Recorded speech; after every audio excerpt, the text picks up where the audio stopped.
Welcome to the Gruber Morning Show. I'm Pete Gruber. I'm Mark Schaffner. Good morning. Thank you so much for joining us. As always, the image behind us, down below there is a Tesla Model S, and the cloud above it is AI's interpretation of all of the noise that's going on about Tesla right now. And we'll talk about that later on in the segment and our views on whether any of this is warranted. In the meantime, we have a news item here. The Tesla Cybertruck that January 1st was parked in front of a Trump hotel in Las Vegas. Yeah.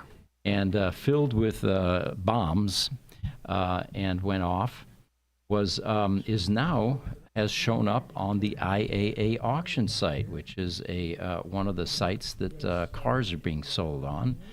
Yeah, Copart, Manheim, IAA, those are some of the three big ones. And apparently they have a picture of the truck here. I'll bring that up for you. There we go. The truck looks like it's pretty well, I'm not sure it's auctionable, actually, when you look at it. Well, it looks like it's not auctionable, but for a truck that was loaded with explosives and blew up, it looks pretty amazing. So hopefully, actually, Aaron's running our production for us today. So maybe Aaron can get that picture brought up and then everybody can see it. Yeah, we're cross-training people in the social media team this morning. All three of them are back there and assuming different roles. So thank you for all the great work that you guys do. There we go. No, that's still not it. Okay. All right. So as soon as the picture comes up, you'll see the kind of carcass that is left from this incident. But this was January 1st, by the way, of this year, and it was a terror attack, or attempted. 7 bystanders had minor injuries, but the driver of the Cybertruck passed away in this incident. And I believe this was a Turo rental, was it not? It wasn't even, he didn't own the vehicle, in other words. Yeah, went to Las Vegas, rented the vehicle. I think it was a Turo rental, because I don't think any rental agencies would have that vehicle yet. Put a bomb in it, blew himself up, hoping to take out the Trump hotel and cause a mass casualty event, but the truck itself largely prevented that. Yeah.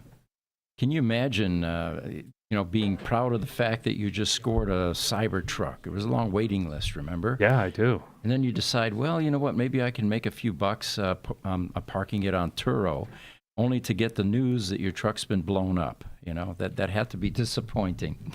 Well, and the first thing you'd say is, blown up? Oh, come on, really? Well, what are you talking about? Then you see the videos, and it's like, oh, yeah, it actually blew up. So while critics, they say, immediately blamed the Cybertruck and mocked the vehicle for its alleged critical safety flaws, investigation later revealed that this pickup truck, which had been loaded with incendiary materials on its bed, which was detonated, was remarkably intact and prevented further damage and further deaths, because it directed the explosion upwards instead of sideways. The truck basically contained the explosion. Yeah, and I mean, taking a look at that I'm shocked. We've seen pictures of other vehicles that have blown up.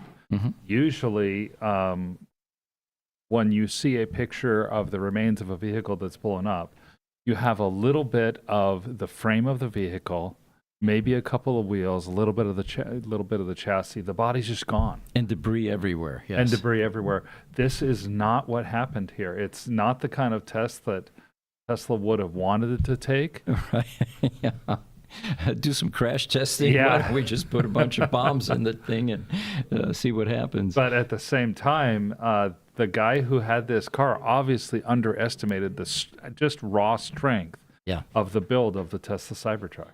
And one other big elephant in the room is the stigma that EVs catch fire immediately.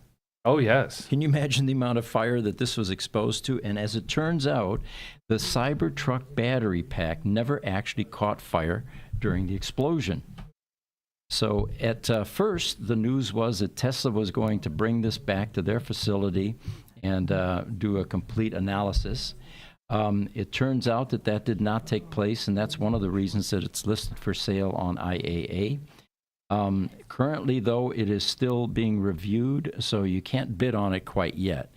But it will be available here shortly on the IAA auction site. I could imagine that there will be some people that want to buy it, to rebuild it, just because they say they can. Yeah, that would be remarkable.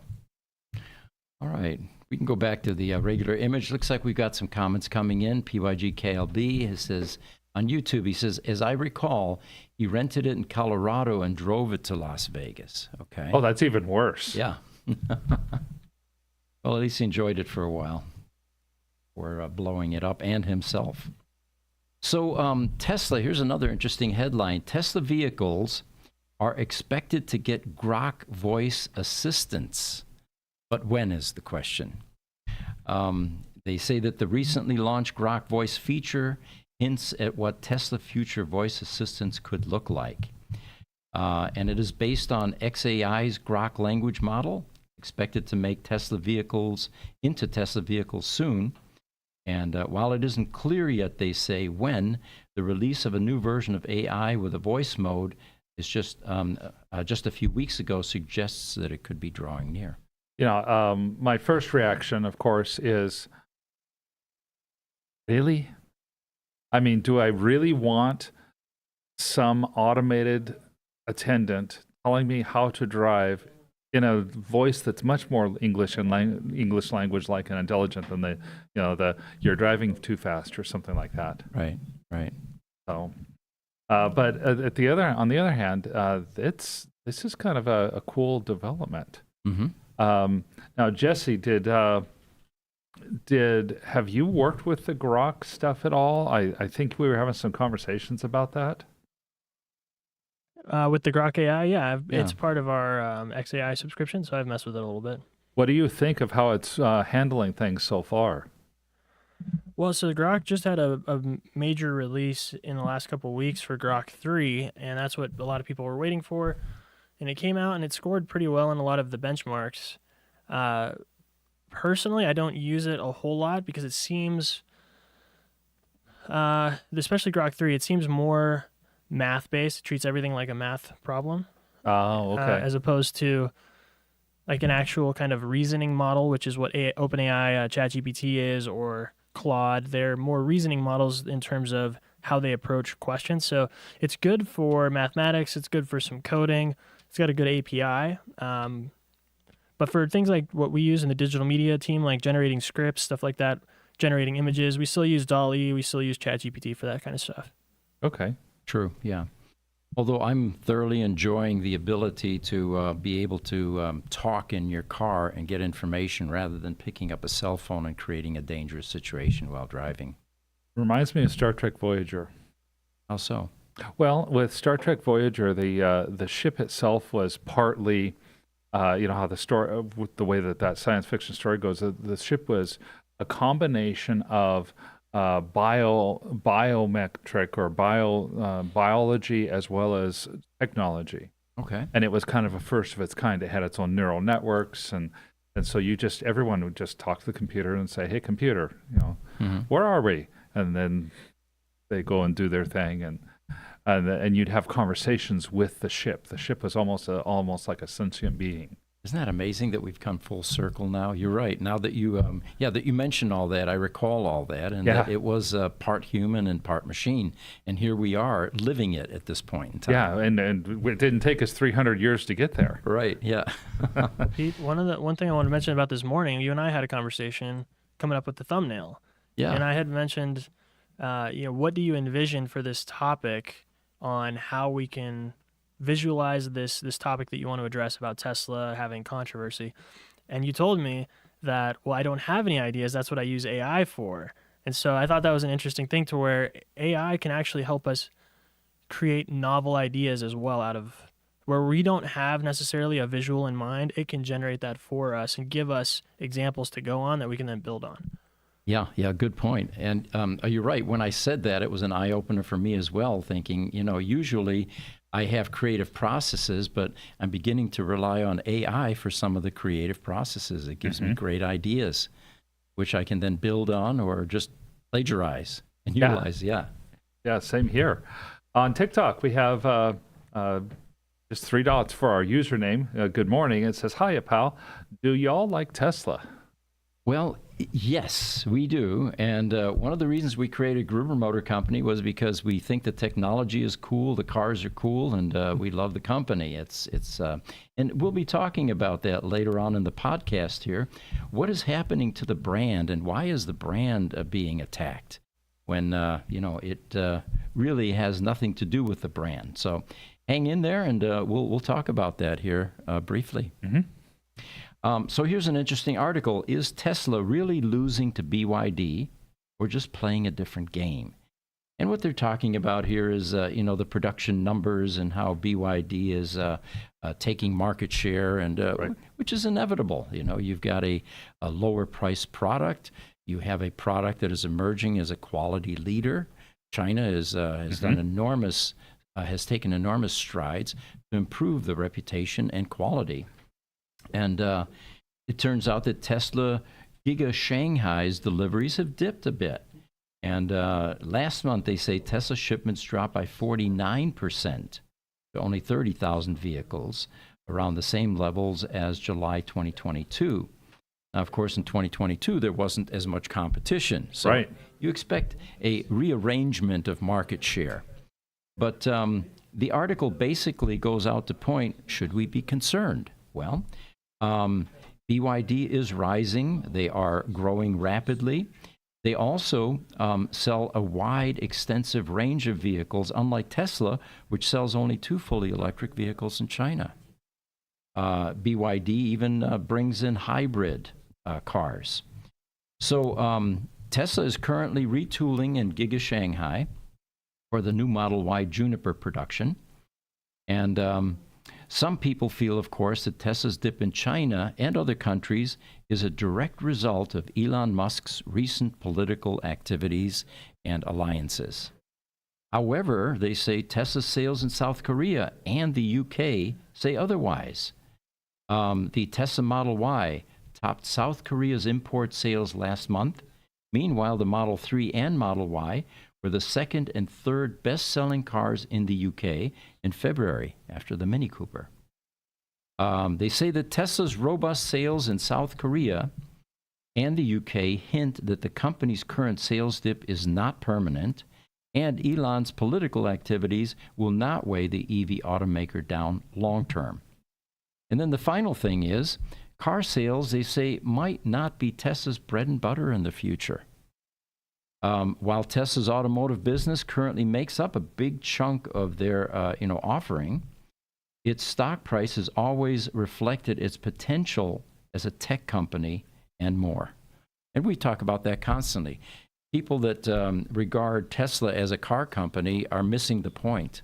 It's much more than that. Yeah, well, and comparing to Tesla to BYD, the article makes a point. BYD has some, between 10 and 20 models across a wide range of industry, and most of the BYD's models are hybrid, not battery electric. It's not unlike taking Tesla and comparing it to General Motors and saying Tesla's obviously losing the fight because General Motors sells 700,000 pickups a year. All right. Yeah. It's very much an apples and oranges type comparison.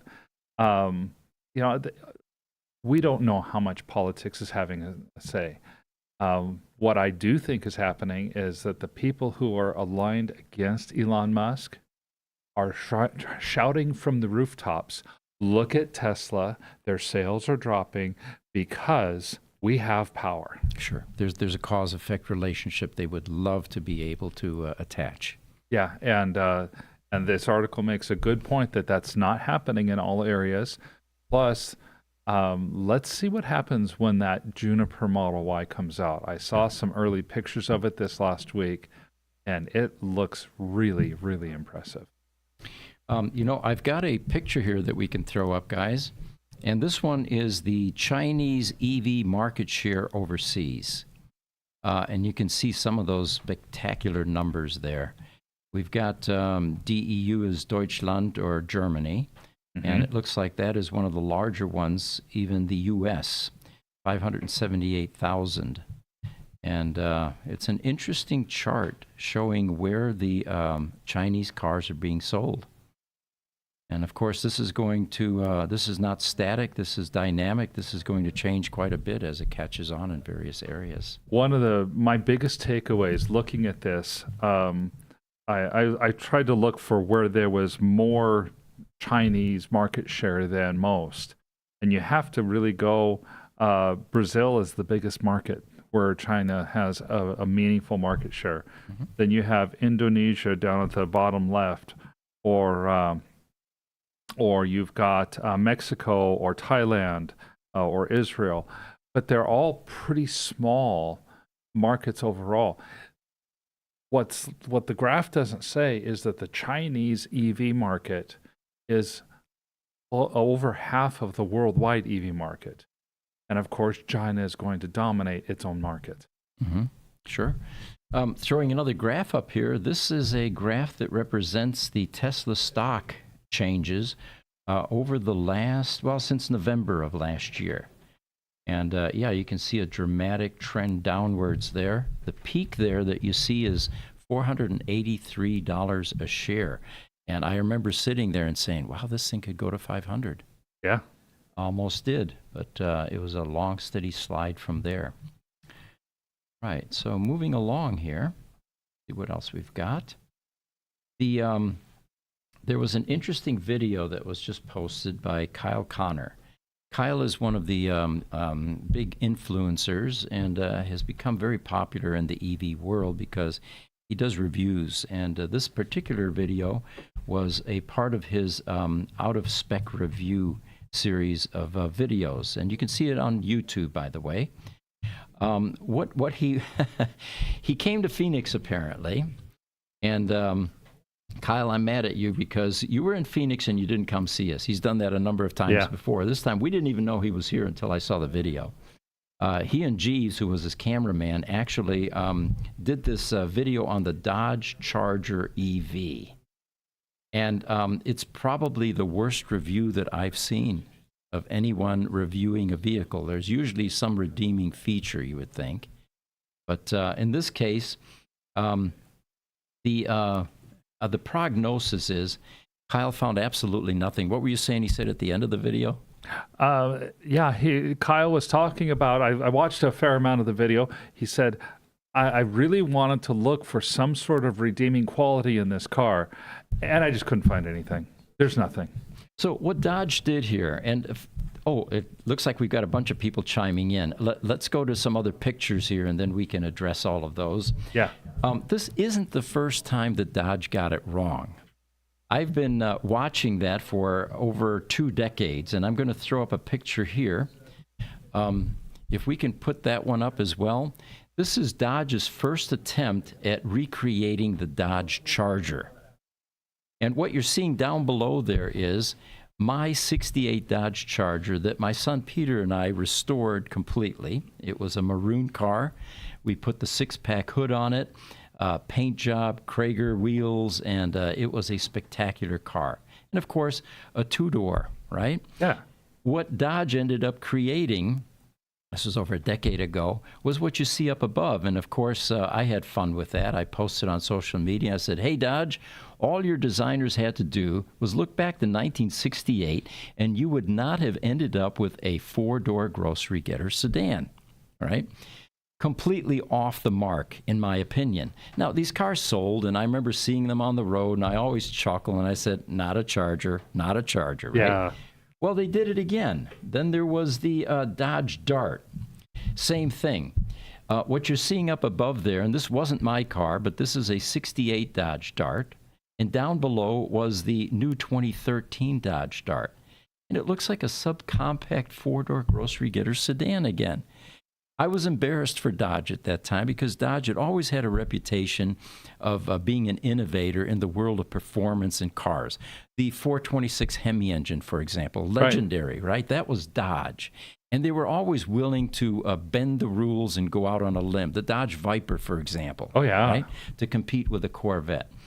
So anyway, the point here being is this isn't the first time that Dodge got it wrong, and I'll be damned if they didn't do it again. So here now we have an EV. In order to create the illusion of performance, they put an 800-watt audio system in this thing with a V8 sound that goes vroom, vroom. And you were saying the sound comes out of a fake exhaust pipe? It does. They were talking in the review about an exhaust system mounted under the car, and the speakers are mounted in the exhaust system so that it makes it sound like it's a real exhaust. And who did they think they were fooling? You know, I don't know. I was the car and driver. I have to thank for that one. When I read that, I was like, no wonder Kyle hated this car. Yeah. So then they talk about the price. And the top performing version of this, 0 to 60 in 3.3 seconds. Today, that's no longer that impressive, you know. But we're talking about $86,000. And then Kyle says, a Lucid Air way outperforms this POS for similar money and is a way nicer car. The favorite quotes here are, I am completely disappointed. It's like they had to go out of their way to make it that bad. I love the culture, performance, and innovation that comes with electric cars, but I'm not sure we're finding any of that here. He also says, I can't find any redeeming quality. The driving experience of this car at low speed is dreadful. Now, they actually, bear in mind that Stellantis gave him a car. They rented time on a local test track here. Yeah. And they probably thought they were going to get rave reviews or they wouldn't have done any of this. Instead, they ended up with a complete dud. An influential guy in social media that absolutely hated this car. He goes on, he says, 1,000 pounds more than the Tesla Model S Plaid with just over half the power. So anyway, there were some designers at Dodge that completely missed the point here and got it all wrong. Oh, I think they totally did. This Dodge comes with 2 electric motors. They have a boost mode in the car that will add, for a few seconds, an extra 40 horsepower to the electric motors. Kind of like nitrous oxide Almost. with EV. Yeah, yes, okay. almost. But the base electric motors are almost exactly the same as my wife and I have with our Volvo that we own. Really? Our little Volvo has 2 motors, all-wheel drive, 410 horsepower, 450 foot-pounds of torque. The 2 motors in this Dodge produce about 520 horsepower and can be boosted to about 560 horsepower. Mm-hmm. But the Dodge weighs a full 1,300 pounds more than the Volvo, so I can only imagine that it's far less zippy than my Volvo is. Most certainly, yes. So there you have it. If you're interested in the video, it's Out of Spec Motoring, Kyle Connor's channel, and the title on this one is WTF. Because it's a family channel, we can't tell you what that acronym means. Yeah. All right, Instagram, Richard Medina, 1983 says, Spanish, ? You know, we have Sora, is it, guys, that can, 11 Labs. 11 and HeyGen, yeah. Yeah, and we tried it one time. We thought, you know, we have an Indian audience, the country. And you can't say that in the United States anymore, can you? No, it's Native American now. Native American, yeah, okay. So you can say Indian and know that it's from India. But we can do the show in German, right? We could do the show in a number of languages, but it wasn't real popular. We tried the Indian video for a while, and it basically went nowhere. But you're right. Spanish is very close to us. Maybe we should consider that. Instagram, Richard Medina, 1983, also says, because they say they use technology from the future. When I see many cylinder capacitors, ceramic resistors, and technology with ceramic encapsulation. I think you may be talking to something we talked about previously. Yeah, when we were talking about the Star Trek Voyager and futuristic technology and stuff like that. Yeah. He also goes on Instagram and says that analogy of apples and oranges. So we were talking about BYD and Tesla. Says, you know why it's not valid? Because tests are not a consumer product like the Apple. Yeah, good point. Also says this Dodge 2013 that I showed earlier uses the same tech that uses your Tesla. Did not know that. All right. Well, thank you for all your comments. Let's see what else we've got here. The picture I'm going to throw up now is actually an image on a wall in Fremont. My son and I went out there 7-8 years ago or so. And in the front lobby, in this massive building, by the way, it was acres and acres of manufacturing a facility, was this sign. And it struck me at the time because it became crystal clear to me that these guys were not just paying lip service to that. This was definitely their mantra. It was their mission. And it is accelerate the world's transition to sustainable energy. In the meantime, we have been working with a lot of Tesla people. We're a vendor, we're a customer, we collaborate, we have engineering projects together. It is a long-standing relationship with Tesla, and you tend to get to know the people and the philosophies. And remember, people come in various shades of political orientation, religious ideology. None of that matters. We're human beings, and we have a mission to work together, and we can coexist. Well, the problem is that currently the Tesla brand is under attack, and it's completely unfair. Tesla, first of all, is not Elon. It is a global community of over 100,000, it's actually 121,000, passionate employees united by a powerful and essential mission, ending fossil fuel dependence by accelerating the world's transition to sustainable energy. And it's palpable. You feel that. When you talk to them, you can tell that that is part of their culture, very much so. When anger toward one individual's political views translates into hostility toward an entire company, everyone loses sight of what truly matters. Tesla's real essence, this 121,000 employees, dedicated employees, by the way, worldwide, from factory workers to engineers to salespeople to technicians, they're tirelessly working towards sustainability and making a huge impact, making our planet more habitable for not just us, but our future generations. The mission, Tesla's goal, is bigger than any single individual. It's about building a future powered by clean energy, reducing environmental impact, and combating climate change. So, misplaced anger. Vandalizing Tesla stores, charging stations, or customer vehicles harms ordinary people who are genuinely committed to making a difference. And why would a customer become the brunt of this kind of vandalism? You see it on social media often. You know, people that drive Teslas are being attacked in some way. So, unity over division. Well, supporting sustainable energy solutions shouldn't be contingent upon personal or political disagreements. The bottom line here is, let's rise above division, refocus on the mission, and collectively support meaningful progress toward a cleaner and healthier planet. If you take a look at the political bent of most people who are interested in the transition to green energy, you're going to find that it tends to lean center left in the political spectrum. While Elon Musk has his own personal views are more right oriented to the right wing side, the people who are experiencing the results of these attacks generally are the same type of people with the same type of beliefs as the ones who are doing the attacking. Interesting.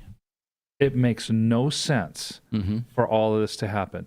Most of the people who are working at Tesla, if they believe in the sustainable energy mission of the company, they are going to, because of what has happened over the lifetime of this company, have to be, or they're going to tend to be, more center to center left on the political spectrum than they're going to be right leaning. Mm-hmm. So Elon Musk does not represent his company. Mm-hmm. He represents himself here. Right. And yet the same people who are doing the attacking, if they were to just take a modicum of time to understand the people who are being harmed by the attack, they would realize they're feeding on their own. Yeah, right. That's true. Good point. So what do you have for us about Aptera? Aptera came out with an announcement over the last week. In fact, there's a picture of an Aptera on the road in test track in Arizona, of all things. They have advertised that the Aptera is ready to go to the next stage of testing.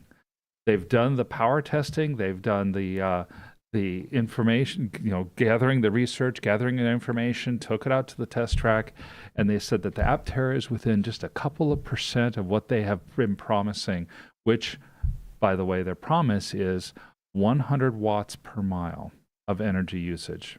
Amazing. When you pair that with a 70 kilowatt battery, which the Aptera has, then this little car is capable of producing up to 700 miles on a single charge. I thought it was like 1,000 miles range or something crazy, but that's cool. Yeah, if they were to put a 100 kilowatt battery in that car, it would definitely achieve its 1,000-mile range. And the fact that you can add range because of the solar rooftop adds somewhere between 30 and 50 miles. If they put the extra solar on the front and the rear, they believe they could add as much as 100 miles a day to range.